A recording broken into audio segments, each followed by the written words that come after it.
Okay, once again, it's Kennard Vernon Stewart here for the podcast Bo Nix, a very somewhat controversial and divisive part of the puzzle of the Auburn football fan base. Once again, let's go ahead and like this video, comment, and subscribe to the channel.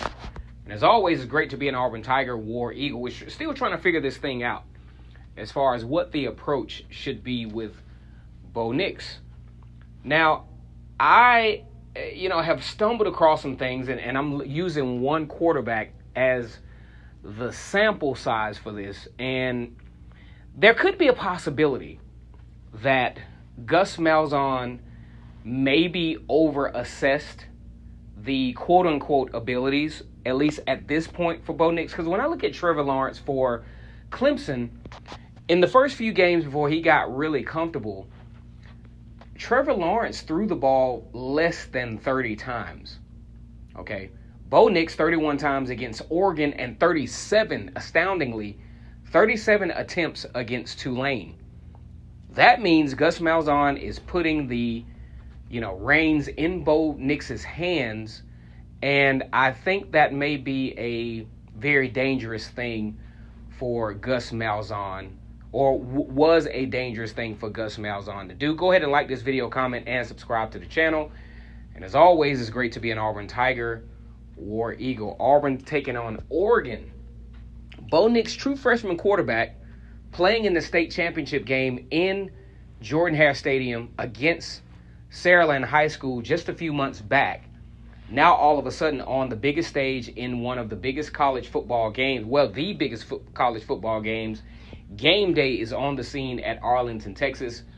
All eyes, all bets are on Bo Nix throwing the ball 31 times for 200 yards. Trevor Lawrence was not asked to do that.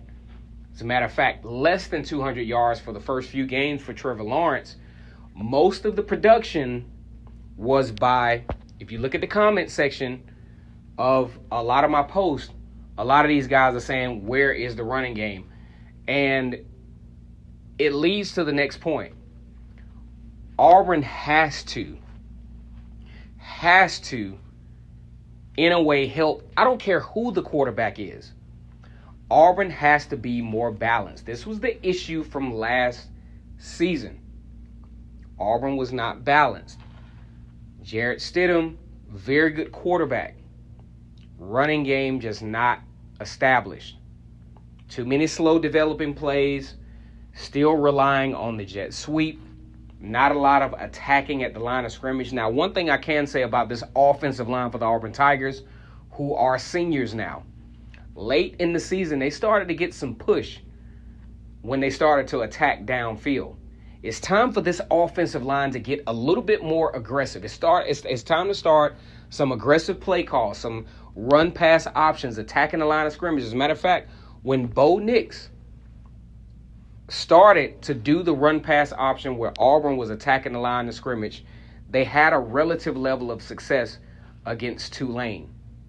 This is something that the coaching staff for Auburn has to look at, is to create some balance. It shouldn't be a situation where Bo Nix or whoever the quarterback is, we're not going to get into the whole controversy of this thing.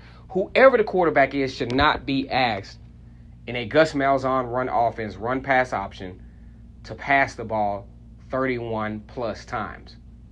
Trevor Lawrence was not asked to do this. Now, once he got comfortable and things started to click, that's when you started to see the Trevor Lawrence that we see now. But, the running game was what made Clemson successful. As a matter of fact, in the Georgia Tech game, it wasn't Trevor Lawrence that broke that thing out. It was Etienne that broke it out. Turnovers and the running game. Auburn has to get back to what has made the identity of the Auburn Tigers successful in the first place. And that's running the football. That's attacking the line of scrimmage. I have not seen any attack from Auburn except for the second half against Oregon when, Boobie Whitlow and the offensive line started to kind of impose their will on the Oregon Ducks. That's Auburn football. What the coaching staff and what the program is asking Bo Nix to do is not synonymous to what Auburn does. Auburn is typically, when Auburn wins football games, high level rushing the football. And that's why so many people in the comment section are saying, well, what's going on with the running game? You got 10 running backs that can run the football. What is going on with the running game? Bo Nix, Joey Gatewood, whoever's in there has got to know once that there is a viable running game, and there's no quote unquote excuse with the talent that's at the running back position and experienced offensive line cannot start attacking the line of scrimmage. These guys aren't absolutely terrible. The second half of the season, they started to gel.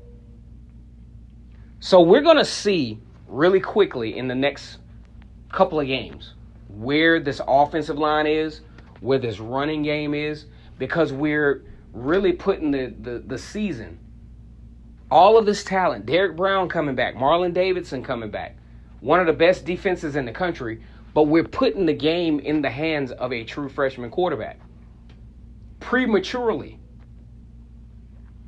So let's see how this thing goes. I think in the game against Kent State, we're going to do some previews on Kent State, as the week progresses. But as we start off this Sunday, going into week 3, it has to be all about attacking the line of scrimmage, getting back to the identity of Auburn football. And that way we can end this conversation about whether Bo Nix is ready, whether Joey Gatewood is ready, because Auburn should get back to what makes it successful in the first place, what makes the SEC West successful in the first place, and that's attacking the line of scrimmage and running the freaking football. Once again, it's Kennard Vernon Stewart here for this podcast talking about Auburn football. Go ahead and like this video, comment, and share this video on whatever social media outlet you feel compelled to. Auburn has to get back to running the football. War Eagle.